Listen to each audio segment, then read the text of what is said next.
Welcome back to the channel. Today we're gonna be fixing one of my big mistakes I made with this car. If you remember, a couple months ago, we went to go cut the trans tunnel out to make some room for the transmission.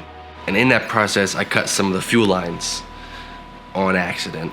But today we have a solution for that. The solution is all of this stuff. There's more. This is a bunch of AN hose, a bunch of AN fittings, vent, check ball thing, and a new inline filter. Now, we're not doing anything crazy. We're not gonna put a big pump or dual pump setup in it or a fuel cell or anything right now. We're just gonna replace the lines. It's $100 worth of materials and hopefully only an afternoon of my time, maybe two. Not really looking forward to it because these cars don't have good access to the fuel hat, so you have to drop the whole tank out, which I honestly don't remember how much gas is in this thing. I'm hoping not a lot. Even if there's a little bit in there, it's still a pain. I've done it before. I didn't like it then, I'm not gonna like it now. But it's something we gotta do. Luckily, once we drop the tank, it's super easy because we don't even have to take the fuel pump out. We're not doing anything. We're just, normally you'd have to adapt it to AN lines or like put in like a new fuel sender unit in there with AN fittings. We just have these little adapters that clamp onto the stock fuel hoses, or not fuel hoses, but the fuel fittings on top of the tank that then give us a -6 AN line. Then we just run the lines, supply and return up to roughly where the motor is. And then my mistake is fixed. So hopefully that's the end of this fuel tank saga. Anyways, I'm gonna get started. This is gonna suck. It's hot, humid, but it's gotta get done. Before I get started on the tank, we're actually going to make the lines. So we only need two lines. We need supply and return. We may need a vent line, but there should already be hose for that. We'll figure that out later. That won't need an actual fitting. But to make it easy, I'm gonna cut the length that we have in half, put one fitting on either side, then we'll drop the tank, put the stuff on the tank, hook up the lines, put the tank back, and then just run the hoses into the car somewhere, and then terminate them later with lines when we know where we're running everything. So I'm gonna try to figure out how to put these lines on. Now these are not the nicest fittings out there. I got really nice AN hose, but the fittings, that's where you spend all your money. And I got a version that, like, I think maybe this is how they do it now, but I think it's a cheaper version. Basically, it's like a compression fitting. Before, you'd have this collar that goes down here, then you'd have this little like crush ring, and then you'd put the other side on and crush it all together. These ones like are a tight fit over the hose, and then you push this in there and it like expands the hose and pushes on the walls of this to push it outwards to hold it on. I guess it works. I mean, they wouldn't sell it if it doesn't, and maybe this is just the design that's used now. But I tried testing one of these off camera before I even started this just to see how they would work, and it was incredibly hard, so you get to watch me struggle. We're gonna have to recut this though, because it's all frayed. All right, fresh new hose. So here's the part I had trouble with. Getting it in here was, I mean, that was a struggle, but it was fine. When you go to put the other one in, it starts, where's it at?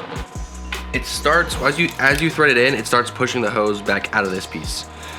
So once I get it in there, I need to screw this in, but also hold the hose in.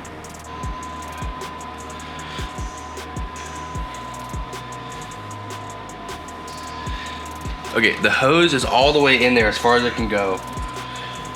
This is where it failed last time, so screw this in and hold the hose and pray, because I don't know if it's gonna work.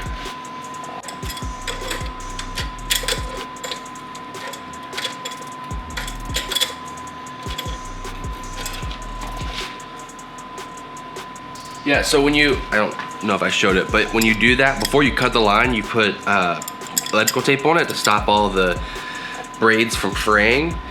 And it doesn't look like it's pushing the line. I can see the tape line. I don't think it's pushing it back out, so I think things are going well. Also, I'm scratching the heck out of them, but I won't see them anyways. Well, I can only assume it worked. I guess we won't know until we try to start the car in a couple months. I will pull on it, see if I can. I mean, I could pull harder, but I think it's in there. Well, as I was filming, my bad. As I was filming a time lapse of me taking the tank out, I realized that we need a couple of those I don't know if you know, like fuel fittings, they need these little disconnect pieces. There's like a little spring in there. You have to push this in there to release it, and you can pull the fuel line off. The feed line doesn't need that for some reason. There's a plastic clip that you can take off. The other one, the return line needs it, which is weird because the return line isn't as pressurized. Whatever. And I went to go get my little set of all the stuff, hose clamps and all the whatevers that have my things in them, and I'm missing my smallest size, which is what I need. And I don't have time to go get one. So this project is gonna have to wait. Luckily for you, magic of videos, next clip will be me taking the tank out. For me, I gotta wait.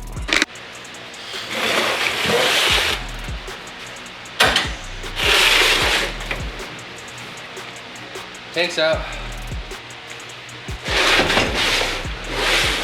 All right, so we have a couple of these fittings right here. You guys can see, we just have normal disconnects on the fuel, just like any other car. But we're trying to use -6 AN lines. So, assuming I got the right sizes, these have a little O-ring in them. And then you just slip it on there.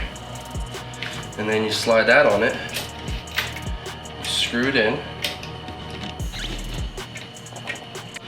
Same thing for this one, just like an O-ring. You don't get too close. Actually, these might actually be the wrong size. Huh. Are these the same size? No, they're different. But this one works for this. This one is too big. Huh?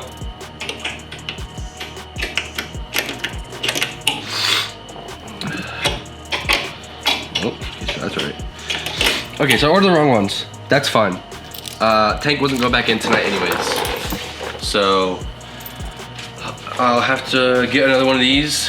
Hopefully Amazon, I think I ordered these from like Amazon. I hope they work. And then get the right one, and then we can put those lines on that we made. Something so simple like a couple lines. Takes 3 days, but just to show you guys, we take these nice little lines we have, which I might try to redo these because I don't know if that thing. I don't know, we'll see. They just screw on, just like that. Obviously this side isn't tight. But then we run these to, I have these. I bought these back when the car had all the stock fuel stuff in it, and they just looked nicer in the engine bay. These are they should be -6 lines. I guess I should have checked that. So these ones I had, and then on the fuel rails, we have an adapter to go to the fuel rail. So I will have to, I guess, get a union for these. How would that work? I can just run these straight to the fuel rails because I just put a -6 line on them. Yeah, I'll just do that. Never mind. We might use these if we need them. We'll see. Because they have some different angled fittings on that we might use. Anyways, we'll pick up tomorrow when we get or not tomorrow, whenever I can get the right little adapter fitting. All right, after 3 days, we have the one fitting that we were missing for the quarter. I think I had a 3/8 fitting when I needed a 1/4 fitting, which is why the other one didn't work. Oh, and we also have, these are the lines that I already made, but we have to have them on right now because there won't be access when we go to put the tank up there. And then we have just a random hose on the vent line for this. So this is just the end for a vent line, and it has a little check ball in it so that if you ever are unfortunate enough to flip your car and go upside down, the gas doesn't leak out. So, and the cool thing about all this is eventually, if we ever want more horsepower, all we have to do is replace the pump. Now, it probably should be something I do now since the tank's already out. But those pumps can be expensive. They're not crazy expensive, but we're running on a budget and we don't have fuel pump budget because we're not going any extra horsepower, so I don't really need it anyways. But these lines, the size of these should be good for like 700 or 800 horsepower. So won't have to change that. We'll just have to pull the pump out, put a new one in, and good to go. The tank will still work and everything. But I'm gonna throw the tank back up. Then we have to, so I did say that we were just gonna put the tank back up and then run the the hoses to just somewhere for now. We do have to make one more connection, or a couple more connections, because there is gonna be an inline filter on the pressure side. So we will have to kind of route one of those, the pressure side, hook it up to the inline filter, and then the other side of that will just run out into nowhere until we figure out where those are gonna terminate to. All right, tank is in.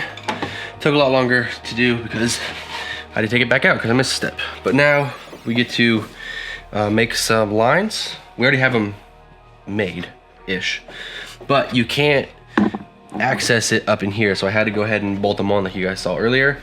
But now I have to make the one that goes to the fuel filter and then the exit from the fuel filter.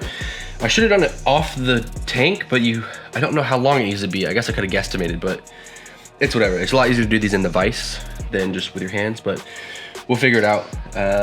But I'm gonna do that. It's gonna be hard to film, so I'm just gonna crawl up under there, do it, and you guys will get to see when it's done. All right, you're gonna have to bear with me for just a second. It's kind of awkward to film under here. So we have all the lines, 2 lines coming out here. And we have, this is the factory fuel filter, sorry, location. I just put the new one in there and clamped it down. We have feed going in one side, out the other, and then that's the return, that's the feed line, and then they just go up there and they'll just sit up there. We obviously need to route them up and tie them up in different places, but we'll get to that later. And then we have this. So this is our vent line. Got the little check ball in there. This will just get zip tied somewhere up in there. There's a lot of space up in there. Anyways, that's gonna do it for this episode. I'm dirty, it's late. That was something I didn't really wanna do, but had to do. And honestly, kind of sets us up good for the future. If we want more power, a little bit easier just to put a new pump in, some bigger injectors, and then we have more power. And I love putting little Easter eggs into these videos for the people that make them, for what's gonna happen in the next video or next couple videos. We just got our bell housing back, so it's nice and machined. I should have had them just clean the whole thing. I'm sure they had a parts washer there, but oh well. Yeah, it's all nice and machined on the front. They took an 1/8 off the back, and then they did, if anybody remembers what this looked like, it had all these little kind of divots in it just from like the casting where they had some cutouts and some webbing for the strength of the aluminum. It is all just flat now. And on this side, we were gonna do, he was a little worried about taking a full 1/8 off because we needed a 1/4 taken off the whole bell housing. So we're gonna do 1/8 on the front, 1/8 on the back. He was a little worried about an 1/8, so we did a 1/16. He said he went a little bit more than a 1/16. So I'm not sure exactly what he did, but somewhere between a 1/16 and an 1/8. But that's gonna help us tremendously. We also, this is big Easter egg because this is basically the whole next video. I put some extra holes in this plate that we were using for the, just to test the transmission, to test if my bell housing hole sizes were right. So those are good. We also changed a couple of things on this main design to make it work. And we're gonna be moving to the big plate next. That's super exciting because even though we have some extra little things to make, and the little top one for the input shaft, or the shifter shaft, the shift linkage, I don't know what it's called. We really only need the plate to get the motor in the car to start measuring for basically everything else for the car, like the interior and the steering and all that stuff. So moving along. But now we got some A lines on the car, some race car parts, and yeah, that's it for me. See you guys in the next one.